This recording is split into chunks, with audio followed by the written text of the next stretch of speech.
Mountain Fire Media presents Vice vs. Vampyres, an original feature radio play by Brad Havens.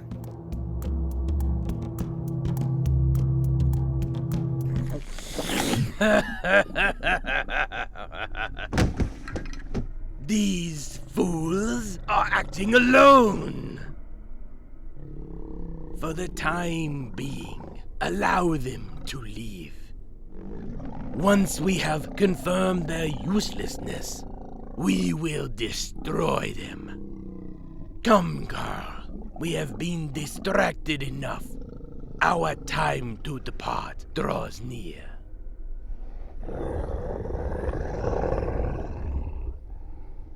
Secure them and return to your assignment. Time is your enemy.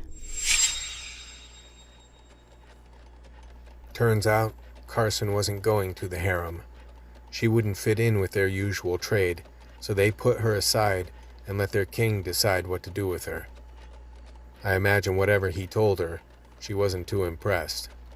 You the king pimp. A king, yes. Once this face graced the coin of a great empire.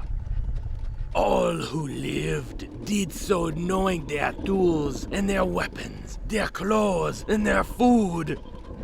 All were given by the good graces of their sovereign emperor. Look at you now, huh?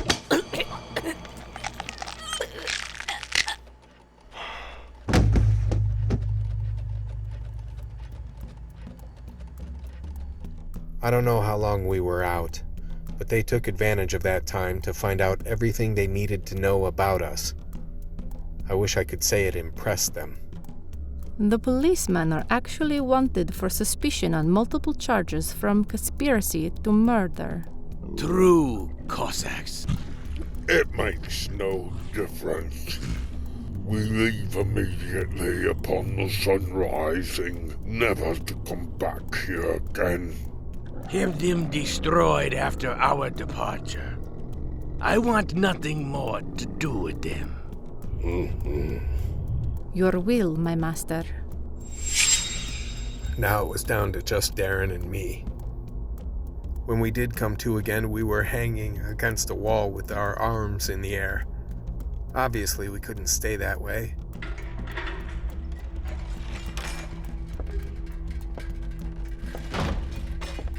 As soon as that Neanderthal with the electric prod came in, we knew it was our only chance.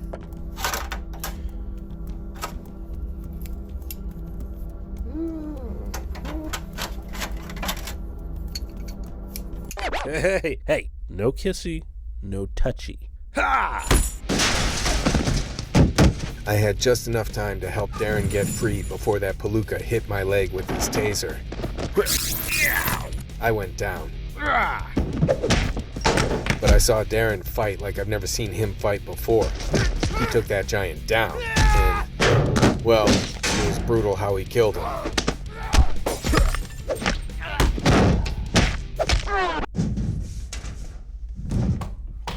But I don't blame Darren for it. At least the guy died fighting, which was better than he would have done for us. Once Darren saw it was over, he went through the big man's pockets and found the keys to our van. That's how we found out they got Carson. Carson? It took me a minute to get my head together. We gotta find our guns. And the girls. The girls? What girls? Carson, Grace, anybody else we find. What the hell are you talking about? We're busting them out. Are you kidding me? How are we going to protect them and us? If we don't save Carson and Grace, then none of this makes any difference. We might as well serve up our heads like they did JJ. You want that to happen? To any of us? How do we even find them? Grace said they were held in a room above the club. Carson's probably there too. Once we get them, we get to the van and off we go. We need guns. Well, let's go find them. Turns out these vampire pimps were so used to things going their way, it wasn't until the other one came back that they even remembered we were there. Number 6. Lavrushka. Why should we care about these humans? What has happened here? They found the big guy dead on the floor maybe 5 or 10 minutes after we had been there. They are not far. Oh, good idea. Let's hunt. So very entertaining. We were in another part of the building, searching a different kind of room. There's nobody in here. Ah! What the hell? Ah! Oh! Joe! Oh my God! It is you! Grace? You came to rescue us! Grace, did you see Carson anywhere? No, they kept us locked in here. You're okay now. Oh, sure. That's a comfort. These are the guys that brought you here, right? Aren't you supposed to be the cops? Hey, we're here now, aren't we? Why? Is this some sick joke? You still helping them? Lady, I just killed a guy with my bare hands. You want to know how it feels to die like that? You just keep on pushing. All right, everybody calm down. We're getting out of here. You get us out of here. I take back every bad thing I ever said about the cops. How do we get out of here? Okay, we gotta keep quiet and get to the van. You two stay between us and stick to the shadows. Oh, and keep your eyes peeled for a gun. We need guns. You're the cops and you don't have guns?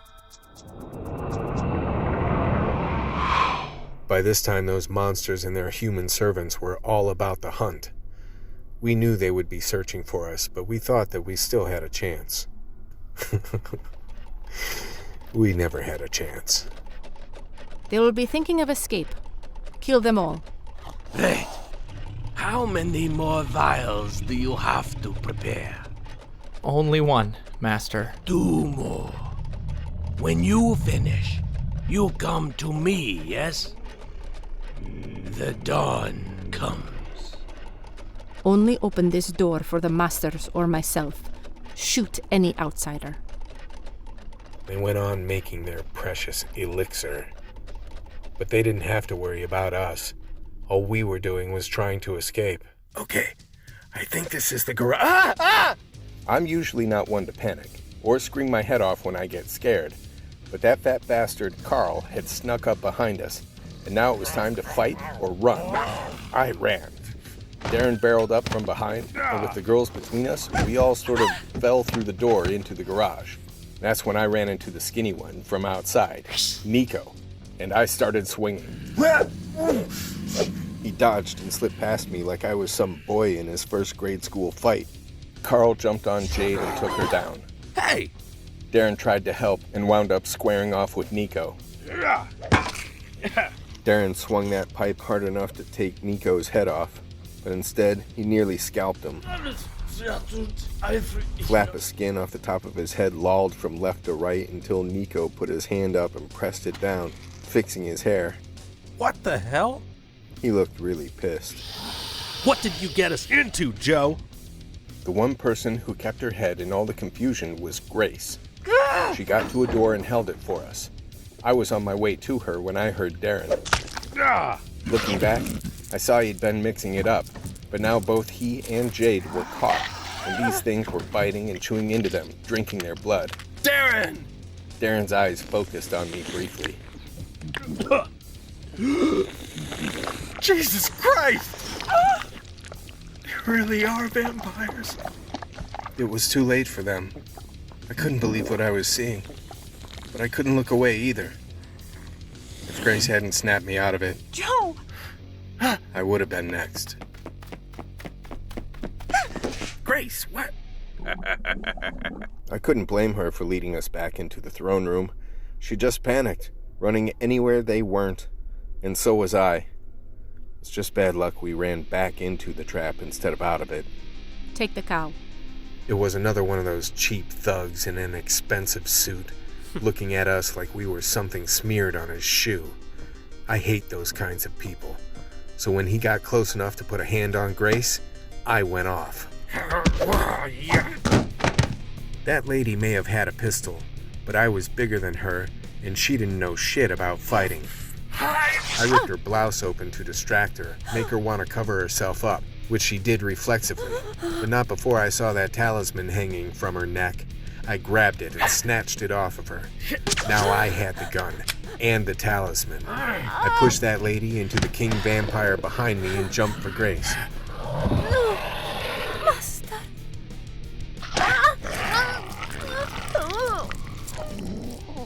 I made it to her, shooting the guy she was fighting with. Freeze. Leaving her standing free just as the other two vampires came in from the garage.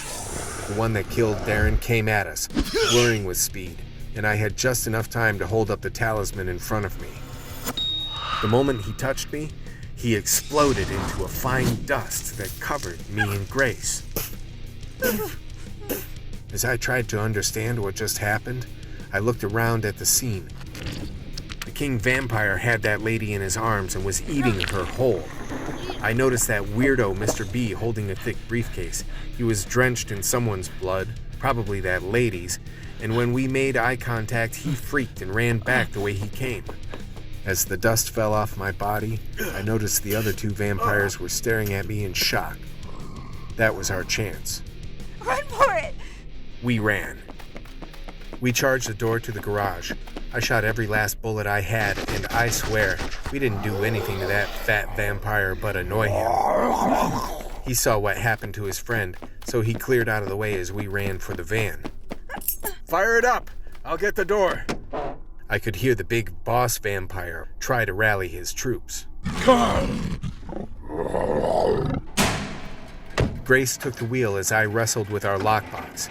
I knew we had at least one shotgun stashed there for emergencies.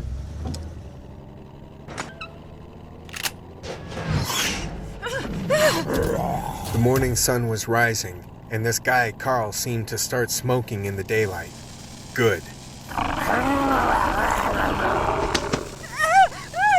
He grabbed Grace and yanked her out of the driver's seat. She fell out of the van where I couldn't see, but I was glad because now... His whole face and lower jaw sort of smeared away, and he rolled off screaming. I was able to grab the wheel and jerk the van around. I saw him rolling on the ground, looking like he was on fire. I couldn't figure out what happened, but then Grace was jumping up and down a few feet away, and I swerved to pick her up. Good job, Grace. Yeah. Okay. There was only one place I could think to go.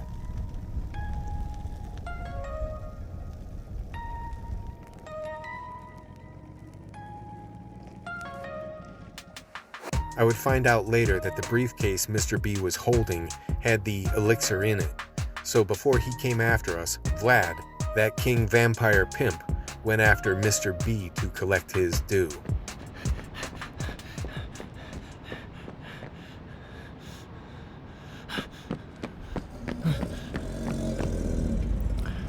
Oh, man.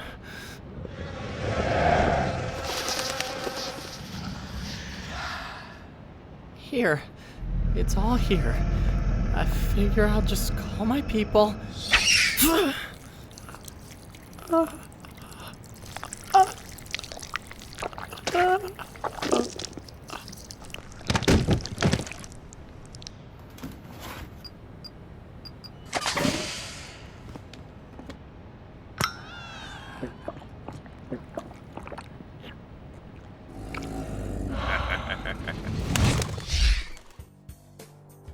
We made it to the auto body shop with no troubles, and it looked like nobody following us, so we got confident.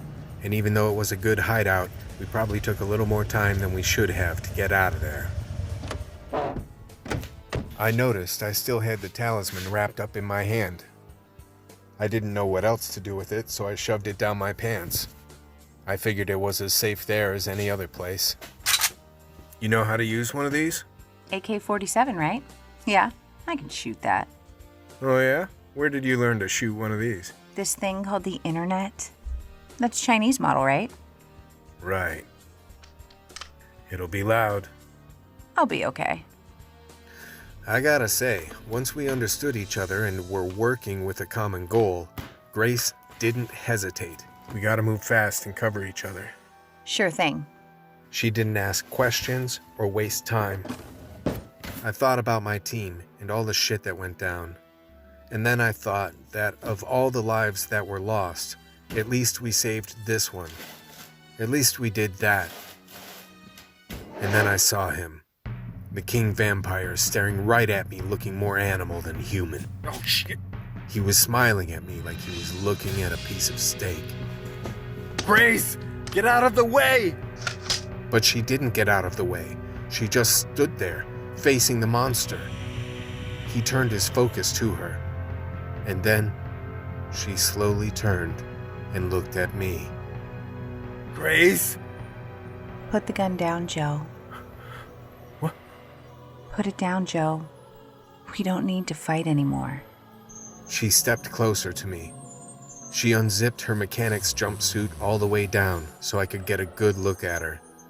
She got close enough to push the barrel of my gun to one side and step even closer. My head started swimming. We can stop all of this right now. We can be together. I felt her hands at my belt buckle. She reached inside my pants. I felt myself falling into her gaze. Everything you have ever done in your life has led to this moment. We can be together and rule this city for the Masters. You would have everything you ever wanted. No more running, no fear. You can be with me, Joe. You can be with me, and we can serve the Master. Wait, what? Master? What's she? I noticed she had the talisman and was holding it between us. She moved in like she was going to kiss me. And that's when I saw his ugly, terrible monster face with his greedy eyes and drooling smile. When his lips moved, Grace spoke. Seeing that snapped me out of it. Everything you ever wanted. I stopped her. I didn't want to, but I had to stop her. I took the talisman back. She looked confused for a moment, and so did he. I knew it was now or never. Grace.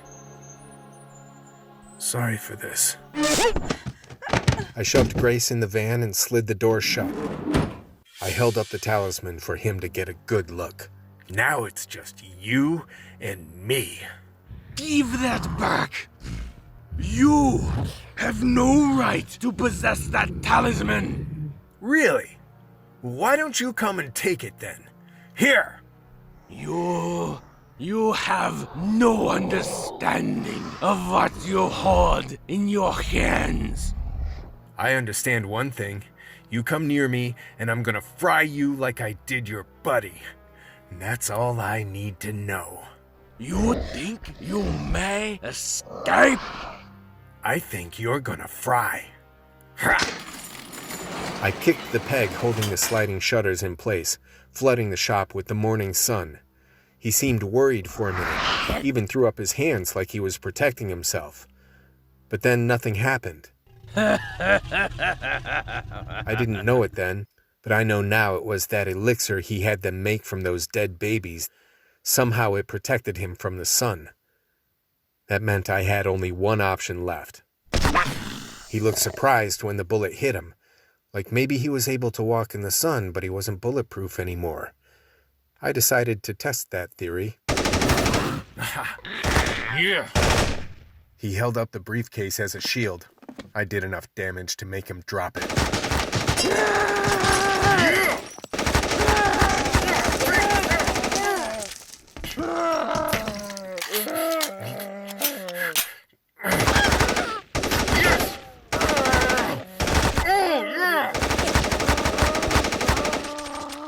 They say you shouldn't waste ammunition, but I reloaded more than once before I was convinced that maybe enough damage had been done.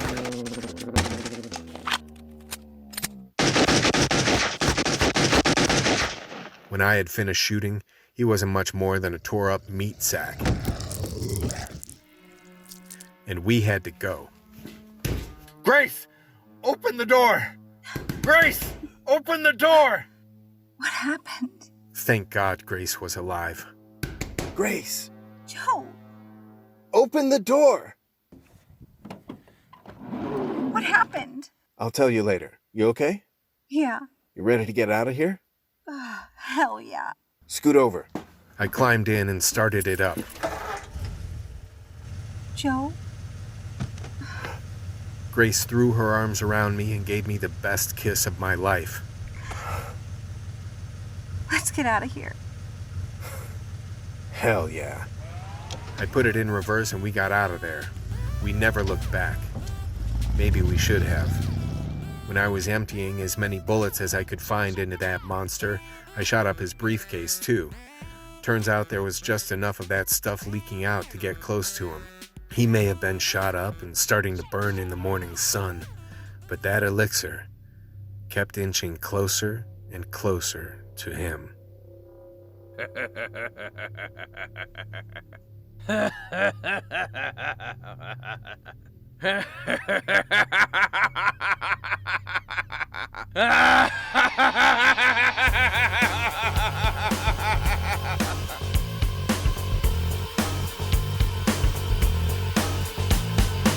You've been listening to Vice vs. Vampyres, an original feature radio play presented by mountainfiremedia.com.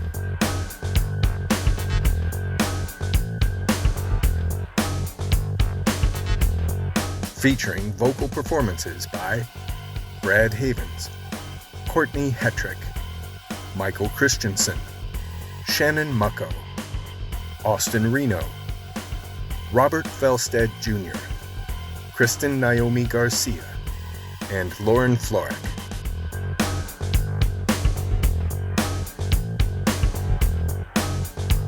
Produced and directed by Brad Havens.